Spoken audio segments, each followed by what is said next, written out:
Bonjour et bienvenue dans la quotidienne de School TV, l'émission qui vous raconte l'éducation au quotidien. Au sommaire aujourd'hui, Enfants des bidonvilles, une autre histoire des inégalités urbaines.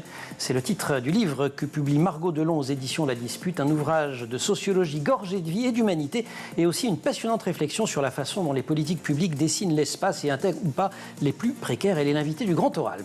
L'Anti-Sèche de Cécile Fournier. L'Anti-Sèche, vous le savez, c'est la façon dont l'actualité résonne dans les programmes. Actualité, commémoration et programme d'histoire. Nous sommes le 9 avril et c'est un 9 avril que s'achève la guerre de sécession. On va remonter à cette année 1865 avec Cécile. L'heure de la récré, toujours avec Cécile, qui prolonge la Fashion Week avec des lignes de prêt-à-porter adaptées aux enfants en situation de handicap. Et puis rendez-vous en fin d'émission avec Amélie Paris, qui nous raconte une fois par semaine les années collège. Vue de son poste de documentaliste au collège Maurice Utrio, elle vous dit tout sur une nouvelle star des ados, Inoxtag, c'est ce youtubeur qui s'attaque au sens propre du terme à l'Everest. La quotidienne de School TV, c'est maintenant, c'est parti, Grand Oral. Les enfants de la Pouillerie vont devenir les enfants du bonheur. C'est Jacques Chaban-Delmas, alors Premier ministre, qui parle. On est en 71.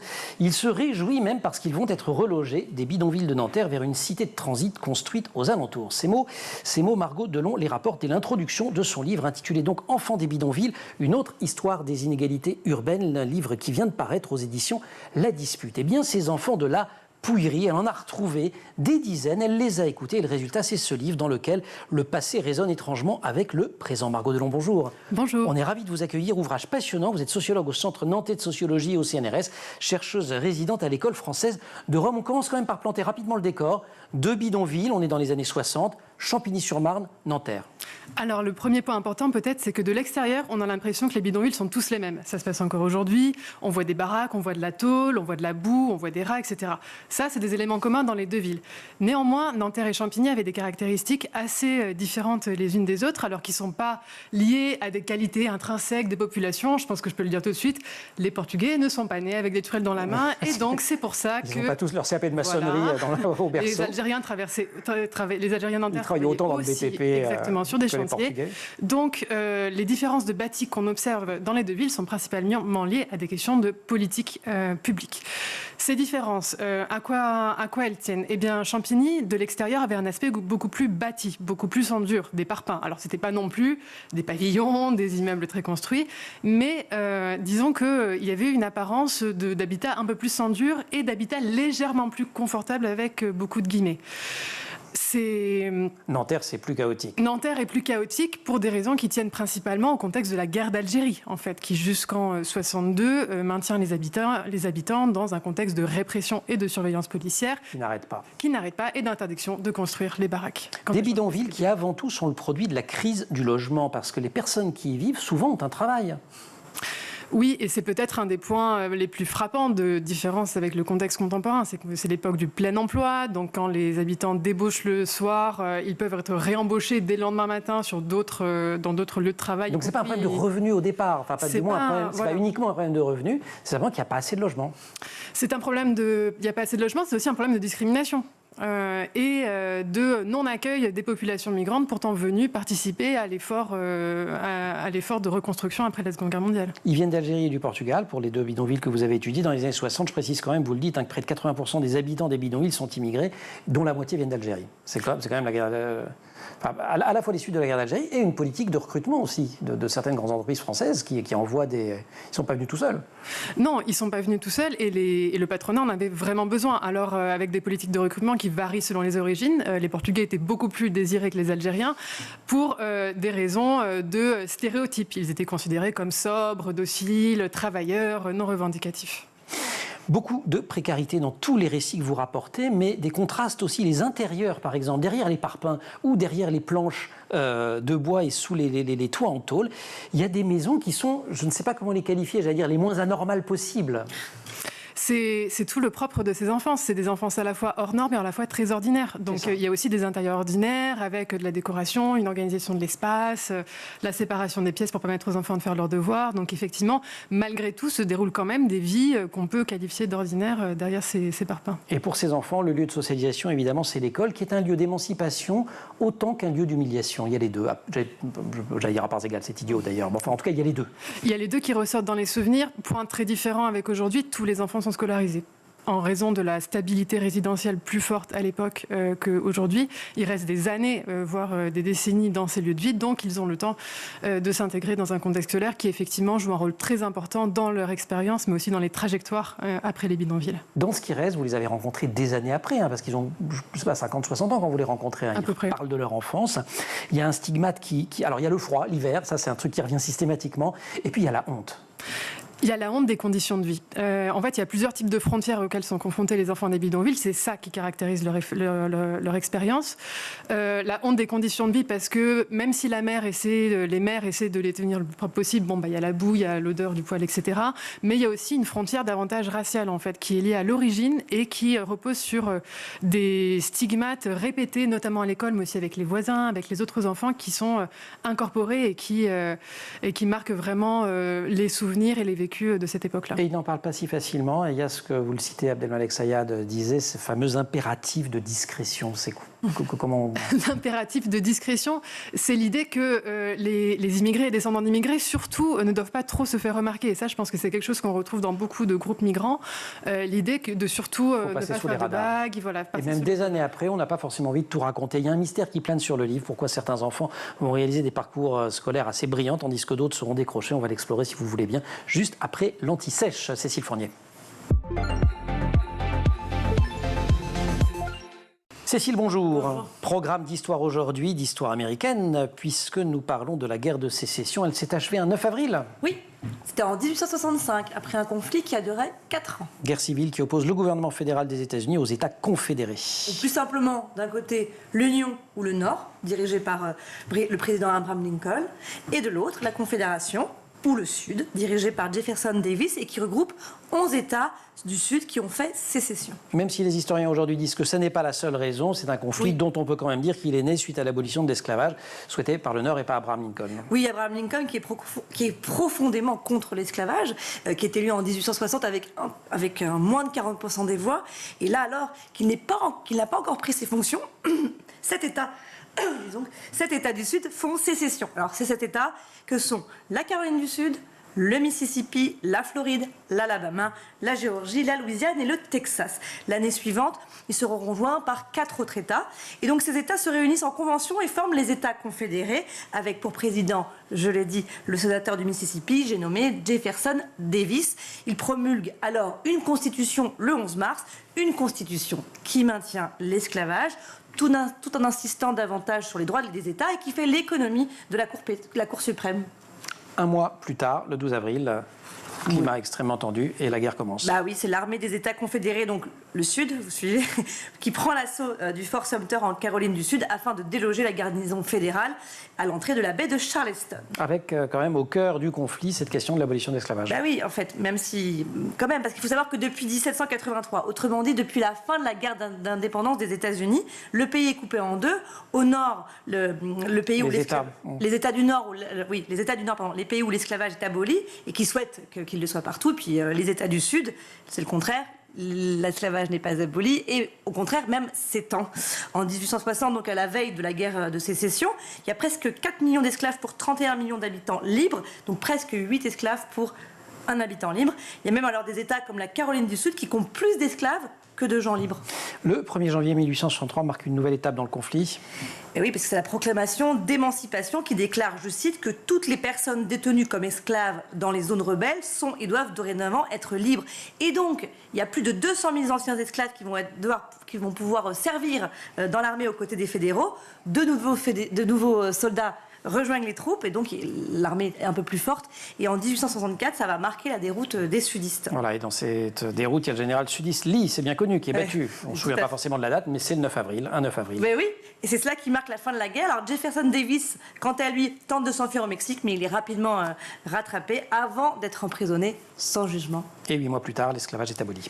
Oui, le 6 décembre 1865, le Congrès adopte le 13e amendement à la Constitution fédérale qui abolit définitivement l'esclavage sur l'ensemble du territoire. Voilà, l'esclavage qui n'a pas pour autant disparu dans le monde aujourd'hui. Non, alors elle est proscrite à l'échelle internationale, je le rappelle, par la Déclaration universelle des droits de l'homme de 1848, mais selon une enquête menée par la fondation australienne Walk Free en 2016, l'esclavage moderne est présent dans l'ensemble des 67 pays.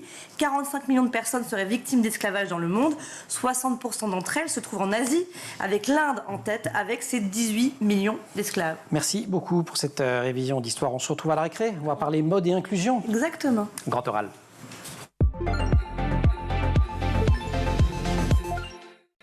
Les parents, dans l'immense majorité des cas, étaient très soucieux de leurs enfants et ont tout mis en œuvre, d'après ces derniers, pour améliorer leurs conditions de vie et leurs chances de réussite. Voilà ce qu'écrit, entre autres, Margot Delon dans Enfants des bidonvilles, une autre histoire des inégalités urbaines qui vient de sortir aux éditions La Dispute, avec parfois...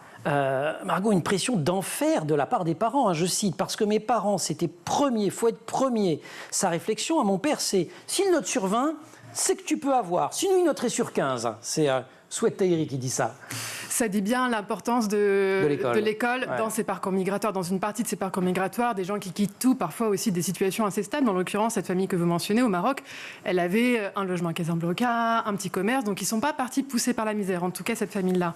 Donc l'école était très investie et ces micro-ressources, encore une fois, qu'on ne voit pas de loin quand on s'intéresse aux bidonvilles, parce que c'est des choses qui ne se voient pas à l'œil nu, jouent beaucoup dans les parcours des enfants. Mais ces ressources auraient pu rester lettre morte si elle n'avait pas été renforcée en fait par la rencontre avec un certain nombre de bénévoles, d'acteurs associatifs, de militants qui sont venus au contact des enfants et qui leur ont permis de réaliser ces aspirations à la mobilité sociale et aux études supérieures. Et c'est là où on voit bien le rôle des politiques publiques, puisqu'à l'époque, la scolarisation, ça fait partie des leviers d'intégration que l'État privilégie, y compris pour les plus précaires. Et pour le coup, on va quand même dire que c'est plus tout à fait le cas aujourd'hui. C'est plus tout à fait le cas aujourd'hui, et je pense que et que les travailleurs sociaux, notamment, font face à une pression et des difficultés énormes dans les bidonvilles contemporains. Alors, il y avait d'autres difficultés à l'époque, et c'est pas pour dire qu'il faut laisser les bidonvilles s'enliser des années durant, mais en tout cas, cette stabilité résidentielle a été vraiment prédominante pour expliquer une partie de ces parcours scolaires très ascendants. Alors, stabilité résidentielle, ces efforts des services publics, les travailleurs sociaux, malheureusement, ça suffit pas toujours, et les destins scolaires, ils sont extrêmement contrastés en fait. On peut pas. Alors il y a des stats, on va en parler, mais ils sont quand même contrastés. Et c'est peut-être un des premiers résultats de l'enquête de dire que c'est pas parce qu'on vit en bidonville, alors ou qu'on devient ministre comme Azouz Begag, ou oui, il y a quelques exemples. Voilà, il y a quelques exemples, Malika Bellari, des exceptions etc. consolantes comme. Exceptions consolantes avec des témoignages extrêmement intéressants et poignants. Et puis de l'autre côté, il y a l'image que le bidonville mènerait forcément à la délinquance, au logement social, à la reproduction. On ne devient pas forcément délinquant, pas forcément ministre. Et au milieu, il y a des trajectoires ordinaires qui sont celles auxquelles je me suis intéressée. Et là, on retrouve tout type de professions, de trajectoires résidentielles, de trajectoires conjugales aussi. Et c'est cette diversité-là qui, je pense, est intéressante à explorer, du moins sociologiquement. Avec, puisque vous avez étudié deux bidonvilles, des différences extrêmement fortes entre Algériens et Portugais. Oui, et c'est quelque chose qu'on retrouve à l'échelle nationale aussi dans les statistiques, avec une forte diversité de parcours côté algérien qui tient à la fois à ces ressources dont on parlait, les parents qui partent avec déjà un petit capital et économique et culturel, certains savent lire et écrire, qui était plus le cas du côté notamment marocain et un petit peu plus algérien. Bon, puis c'était aussi des anciennes colonies françaises, hein. Donc on peut se dire qu'il y avait aussi une familiarité avec les institutions, avec la langue, etc. Et puis parce qu'à Nanterre, les militants, les bénévoles sont beaucoup plus venus, en fait, les bidonvilles étaient plus visibles, donc les habitants, paradoxalement, ont reçu plus d'aide et ont donc pu accompagner leurs enfants plus loin à l'école. Et à Champigny.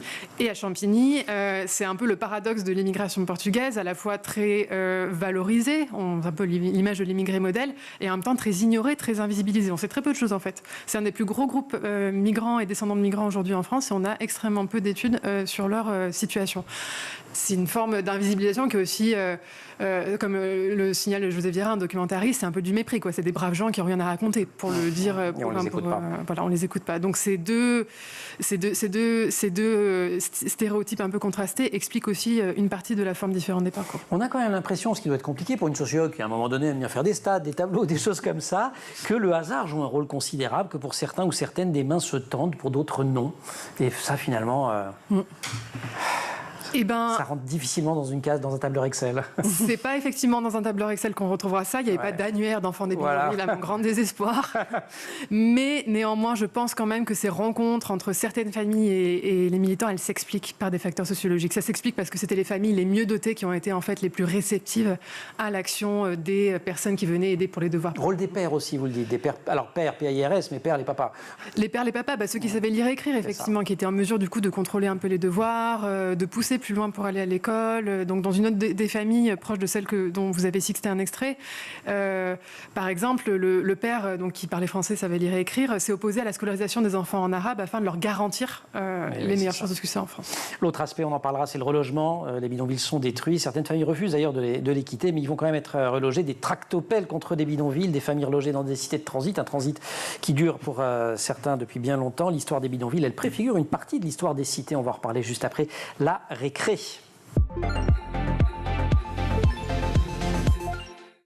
Cécile, pour cette récré, vous aviez envie de nous parler de mode et d'inclusion, autrement dit de vêtements conçus pour des personnes en situation de handicap, tout handicap. Oui. Et alors d'abord, notamment pour les personnes atteintes de troubles du spectre autistique. D'ailleurs, le 2 avril, je le rappelle, c'était la journée mondiale de l'autisme. Alors, une nouvelle marque vient de voir le jour qui s'appelle Super Spectre. Et cette marque est née du constat fait par Steve et Faye, qui sont des parents de 3 enfants, dont un petit garçon qui s'appelle Tommy et qui est autiste. Ils ont remarqué que leur fils avait tendance à se déshabiller. Et donc, ils ont décidé de concevoir des vêtements anti-strip, donc anti-déshabillage. Anti-striptease, quoi. Oui. Voilà. Mais c'est des enfants qui sont également très anxieux, qui sont hypersensibles. On en a parlé beaucoup de l'autisme dans cette émission d'ailleurs. On se rend compte que c'est associé parfois à des symptômes. Voilà, donc ils ont décidé de construire aussi une combinaison compressive, très enveloppante, qui apaise l'anxiété. Alors comment c'est possible? En exerçant une pression constante sur le corps, elle stimule les récepteurs sensoriels sous-jacents, ce qui augmente la conscience corporelle et apaise l'anxiété. Et le couple travaille sur d'autres protétitres et d'autres vêtements. Il existe aussi des vêtements adaptés pour d'autres handicaps. Pour un peu élargir le sujet, il y a eu la marque Zoé Constant qui propose des vêtements pour les personnes enfants et adultes en perte d'autonomie, dont des vêtements facilement enfilables, en élastane avec des boutons trompe-l'œil, qui sont des scratchs, mais on dirait que des boutons pour que ça reste un peu normal. Et là aussi, c'est né d'une histoire personnelle, cette marque. Oui, Zoé, c'est la sœur de Constant qui est infirme moteur cérébral depuis la naissance. Et Zoé s'occupe régulièrement de son frère. Donc elle l'habille, elle le déshabille. Elle se rend compte que c'est compliqué quand il est dans son fauteuil et qu'il a du mal à se mouvoir. Du coup, elle se dit, on va créer des vêtements, mais aussi des vêtements jolis, parce que ce qui existe dans le commerce, c'est pas très design. Donc voilà, donc c'est pour ça qu'elle a lancé sa marque. Il y a d'autres marques, pour les citer. Il y a UXit, Atypic Baby ou encore Forestime. Bon, il n'y a quand même pas des marques de prêt-à-porter grand public qui se rendent compte qu'il y a des personnes en situation de handicap? Ça commence. En 2016, Tommy Hilfiger propose une collection de prêt-à-porter pour les enfants et les adultes en situation de handicap qui s'appelle Tommy Adaptive. Depuis 2018, on trouve chez Kiabi une ligne de vêtements faciles à enfiler pour les filles et les garçons en situation de motricité réduite, en collaboration avec les Loups Bleus, qui est une marque de prêt-à-porter adaptée aux personnes handies. Il y a la collection Inclusion chez Jules, un magasin de prêt-à-porter masculin, ou encore sur le site Zalando, on trouve la rubrique vêtements adaptés. Ok, c'est bien. C'est pas une généralité, mais c'est pas mal. Ça commence. On est vraiment au balbutiement. Bon. Alors on espère que ça va donner d'autres idées, des idées à d'autres. Voilà. Merci en tout cas pour cette récré shopping inclusif. Merci beaucoup. Grand oral, Margot Delon.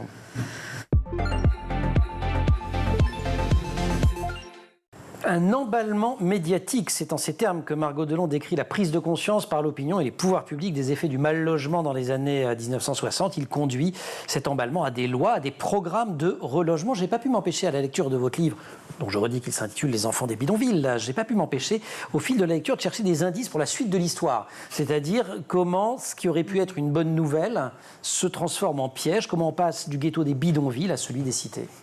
Alors, encore une fois, la question des catégories raciales en fait, des politiques publiques est déterminante. Elle est essentielle. Et en amont, en termes de politique migratoire, et en termes de politique de logement et de relogement. Ça aurait pu être une bonne nouvelle si les bailleurs, en fait, après la nouvelle des cités de transit, avaient accepté de reloger des familles, notamment algériennes, dans leur quota de logements sociaux. En raison d'une croyance que la cohabitation était impossible entre des habitants français d'origine différente, ces habitants sont très longtemps maintenus aux portes du logement social et ça explique que la situation s'enlise après s'être enlisée dans les bidonvilles, dans les cités de transit. Elle s'enlise extrêmement rapidement. C'est une histoire qui n'est pas totalement derrière nous. En 2018, plus de 500 bidonvilles et plus de 16 000 habitants étaient recensés sur le territoire métropolitain, écrivez-vous, auxquels il faut ajouter ceux d'espaces ultramarins comme Mayotte, où le seul, et on en parle beaucoup dans l'actu ces derniers temps d'ailleurs, où le seul bidonville de Kawéni compte 15 000 personnes. On ne parle pas que des années 60. On ne parle pas que des années 60, mais on en parle peu, je trouve, par rapport, quand j'ai commencé mon enquête, donc on était autour des années 2010, c'était beaucoup les bidonvilles roms à l'époque dont on parlait, et j'étais frappée par l'amnésie. Je me dis, mais quand même, il y a eu plus de 60 000 habitants dans les années 60, donc il y a eu des solutions aussi politiques de relogement qui ont été imaginées à cette époque-là, et pourtant, à ce moment-là, c'était un passé dont on ne parlait absolument pas. Parce que la puissance publique semble ne même plus essayer d'intégrer ces familles, et notamment les enfants. On a complètement changé d'approche, il n'y a plus d'approche. Ouais.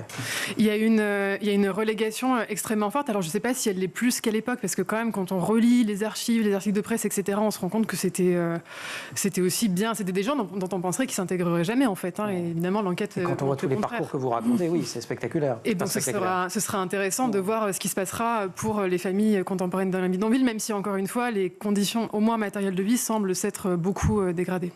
Les personnes que vous avez interrogées, elles sont nées dans les années 60.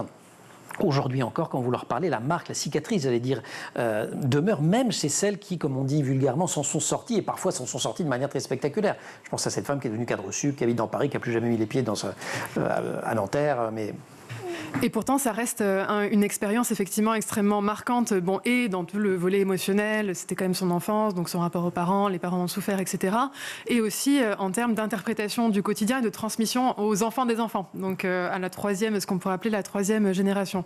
C'est une expérience qui sert aussi à affronter des problèmes de racisme contemporain. C'est ça. À l'école, par exemple au moment des attentats de 2015,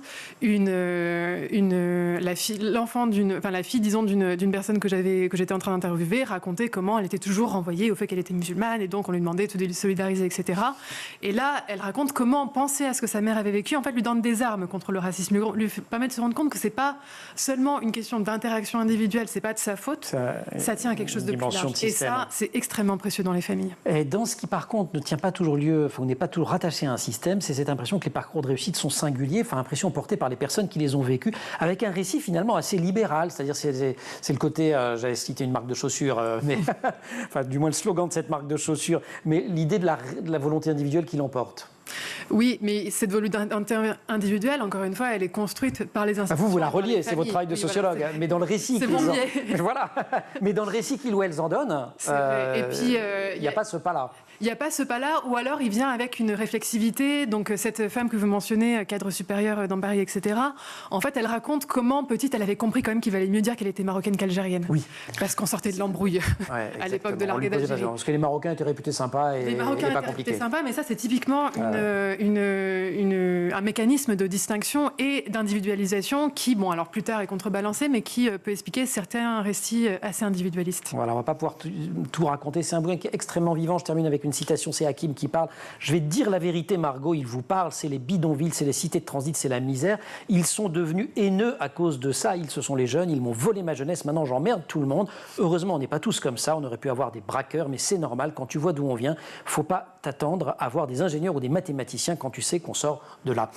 Voilà, c'était juste pour donner à entendre aussi la voix, la parole de ces enfants des bidonvilles que vous reliez à une histoire collective, que vous inscrivez dans une histoire collective et dans l'histoire de notre société. Une autre histoire des inégalités urbaines. Il y a plein d'entrées dans ce bouquin. Il vient de sortir aux éditions La Dispute. Merci de nous avoir accompagnés dans cette émission. Merci. Cécile, merci aussi. On va aller dans le nord de Paris, Collège Maurice Utrio, Paris 18e, Amélie Paris. Les années collège, c'est notre rendez-vous hebdomadaire avec Amélie Paris. Amélie, bonjour. Bonjour. Professeur documentaliste au Collège Maurice Utrio à Paris dans le 18e. Vous scrutez les passions des ados de vos élèves et parmi les youtubeurs qu'ils préfèrent, il y a Inoxta qui vient d'annoncer à ses fans, il l'a annoncé il y a un an, mais il va le faire là, qu'il se lançait un défi, celui d'escalader l'Everest au printemps 2024. C'est maintenant le printemps 2024, oui, on est où? Eh ben, je suis au courant de tout. J'imagine. Grâce à mes élèves. Alors, le rendez-vous au pied de l'Everest était le 5 avril dernier. Et l'ascension devrait durer plusieurs semaines, parce qu'il va devoir monter, redescendre un peu. Oui, il y a des paliers. Oui. Pour que son corps s'habitue. Alors, depuis son annonce en février, donc c'était en février 2023, le youtubeur aux 7 millions d'abonnés s'est lancé dans une préparation physique extrême en grimpant plusieurs monts, le Mont Blanc, le Cervin en Suisse, et en diffusant les vidéos sur sa chaîne, récoltant à chaque fois des millions de vues. Alors, il a évidemment connu des moments difficiles, pleins de doutes, de douleurs et de fatigue. Et quand il était, je cite, dans le jus physiquement, il en appelait à l'esprit shonen. Que vous allez me définir, l'esprit shonen, parce que les shonen, c'est des mangas dont l'histoire est fondée sur l'action et qui sont principalement destinés aux garçons. Oui, donc, le rapport avec l'Everest. Ils sont devenus populaires, ces shonen, grâce à des héros comme Sangoku dans Dragon Ball, Luffy dans One Piece ou encore Naruto. Et ce sont d'ailleurs des personnages qu'Inoxtag cite régulièrement comme modèles parce qu'ils perdent, mais ils se relèvent. Ce sont des personnages persévérants, qui ont pour objectif de devenir les meilleurs dans leur domaine et qui requièrent de la force physique. Alors pour lui, invoquer l'esprit shonen, c'est un moyen de rappeler que la réussite est une question de volonté. Mais il faut quand même dire que l'ascension de l'Everest, c'est aussi une affaire de temps et de moyens. Oui, parce qu'il se fait accompagner par toute une équipe de professionnels, Inoxtag, ne serait-ce que pour le voyage, l'accès au site lui-même, et puis la suite, c'est une affaire de pro quand même. Oui. Et tout cela, évidemment, a un prix, sans oublier l'équipe de tournage, puisque tout est capturé, monté de manière époustouflante et présenté donc sur sa chaîne YouTube comme des petits épisodes de série. Alors, il a annoncé un chiffre entre 600 000 et 1 200 000 euros, avant d'ajouter, il ne faut pas penser à cela, il faut y arriver, c'est tout. Une phrase encore à l'esprit shonen, et toujours dans l'esprit shonen, il refuse de vendre son contenu à des plateformes de streaming ou à des chaînes de télévision, il veut le rendre accessible à tous. Ah d'accord, alors il n'est pas tout à fait le premier, je crois, à s'être lancé dans un tel défi. En 2008, Nadir Dendoun s'était mis en tête d'atteindre le toit du monde sans aucune expérience dans l'alpinisme. Oui, alors... Un peu moins médiatisé aussi. Oui, il était moins médiatisé, il était moins suivi, même si ensuite, il a raconté son aventure dans un livre. Alors sur le moment, lui, il avait dit à personne qui partait faire cette ascension, juste sa petite copine qui suivait son aventure à travers le blog de ses camarades. En tout cas, lui aussi, comme un héros de manga, il expliquait que cette ascension, c'est vraiment un combat contre soi-même et qu'il ne faut pas lâcher l'affaire. Mais quand on est en haut, c'est un décor de cinoche. Tellement c'est beau. Donc nous, on devra attendre début septembre. C'est la date annoncée par Inoxtag pour voir cette vue à travers sa vidéo qui sera donc diffusée uniquement sur sa chaîne YouTube et qui devrait battre des records de vues. Et donc on va attendre fin septembre pour savoir s'il a réussi. On saura avant, je pense. Si se passait quelque chose, on sera au courant. Mais en tout cas, la vidéo sera diffusée début septembre. Ils y passent du temps sur YouTube, vos élèves, quand même, au CDI. Ils ont le droit, d'ailleurs, sur les CDI, non. Non. Chez eux, oui, mais pas au CDI, non. Ne rêvez pas, élève de Maurice Utrillo. Amélie, merci beaucoup. Margot, merci de nouveau de nous avoir accompagnés dans cette émission pour nous parler de Enfants des bidonvilles. Une autre histoire des inégalités urbaines, ouvrage absolument passionnant, où on est à la fois à Champigny-sur-Marne, à Nanterre. Merci à vous. On démarre dans ces bidonvilles. On raconte la suite. Ça avait été une bonne nouvelle quand même. Enfin, moi, j'avais une image comme ça de à un moment donné, on les a détruits et on a mis les gens dans du dur. C'est quand même un peu plus compliqué que ça. C'est vrai. Merci aussi à toute l'équipe de l'émission, puisque la quotidienne se referme pour aujourd'hui. Au maquillage, Laure Audemont. Marine Plantec à la préparation de l'émission. Très esprit shonen. Marine Plantec est en régie aujourd'hui avec au son Thibaut Goury-Lafont et Angèle Jean-Girard à la réalisation. Vous restez sur School TV et vous nous retrouvez nous en permanence sur Internet et sur les réseaux sociaux.